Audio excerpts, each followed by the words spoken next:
Përshëndetje nxënës së dashur.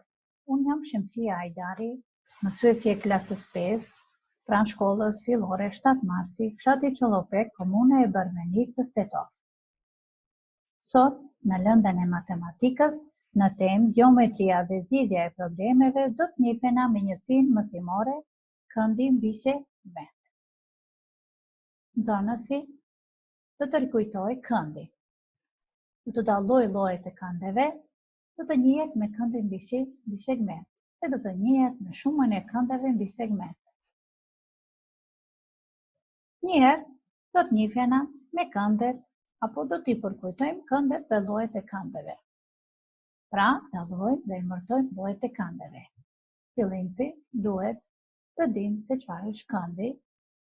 Dy gjysmëtreca me pikë të fillimit të përbashkët formojnë një kënd. Këndi mund të jetë i ngushtë, që është më i vogël se 90 shkallë, i drejtë, i barabartë me 90 shkallë, dhe i gjatë më i madh se 90 shkallë. Shohim cili kënd është ky, dhe është më i vogël se 90 shkallë, pra është kënd i ngushtë. Këndi tjetër është 90 shkallë, pra është kënd i drejtë. Këndi në vijim është më i madh se 90 shkallë, pra është 130 shkallë dhe është tam kënd i gjerë. Tash të dallojmë këndet mbi segmente. Kemi segmentin AB, në të cilën e kemi pingull një segment CD, i cili pasi është pingull formon dy kënde me 90 shkallë. E kemi dhe këndin, formon këndin AC, i barabartë me 90 shkallë, dhe këndin BDC, i cili është 90 shkallë. Tash të shohim qëllimi jonë është të njihena me këndet e formuara mbi segment. Këndet në rastin tonë të formuara mbi segment ADC plus BDC është e barabartë me 180 shkallë. Pra, këndet të cilat formohen me prerjen normale të këndeve janë 90 shkallë, pra këto janë këndet të drejta. Dhe shuma e këndeve të segmenti është 180 shkallë. Kemi një shembull. Pasi u njohëm se shuma e këndeve mbi segment gjithmonë duhet të jetë 180 shkallë, në anë të shembullve do të shohim se sa i kemi kuptuar dhe se sa i kemi përveçuar njohurinë për këndet mbi segment. Në këtë shembull kemi të dhënë dy kënde. Këndi mbi segment që është formuar nga drejtëza e përgjithësuar në dy pjesë brinjën apo segmentin AB. Kemi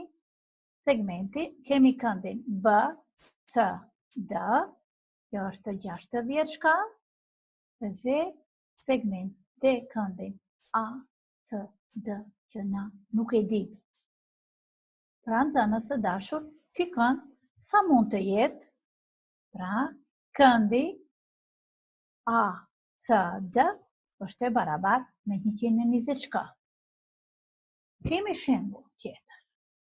Nga ajo që sqaruam nga më përpara, në rastin ton, këndi BCD është 110 shkallë, ne tash duhet të gjejmë sa shkallë është këndi ACD. Nga ajo që di se shuma e këndeve mbi segment është 180 shkallë, duhet llogaritur dhe këndi ACD është e barabartë me 70 shkallë. Në vazhdim kemi segmentin AB dhe drejtëzën dhe segmentin tjetër DC, e cila mbi segmentin AB formon dy kënde. Këndi ACD, që është 170 shkallë, por ne duhet të gjejmë këndin B, T, D, sa shkallë është. Pra, këndi B, T, D është e barabartë me 10 shkallë. Vazhdojmë. Shembull tjetër. Në shembullin tjetër, përsëri kemi segmentin AB dhe drejtësën dhe segmentin DC, e cila mbi segmentin AB formon dy kënde. Edhe atë këndin BCD 135 shkallë, por sa është këndi ACD. Pra këndi ACD duhet të jetë 45 shkallë, nga ajo që shuma e të dy këndeve duhet të jetë 180 shkallë. Vazhdojmë shembull tjetër. Mbi segmentin AB kemi drejtëzën, kemi segmentin DC, e cila formon mbi të dy kënde.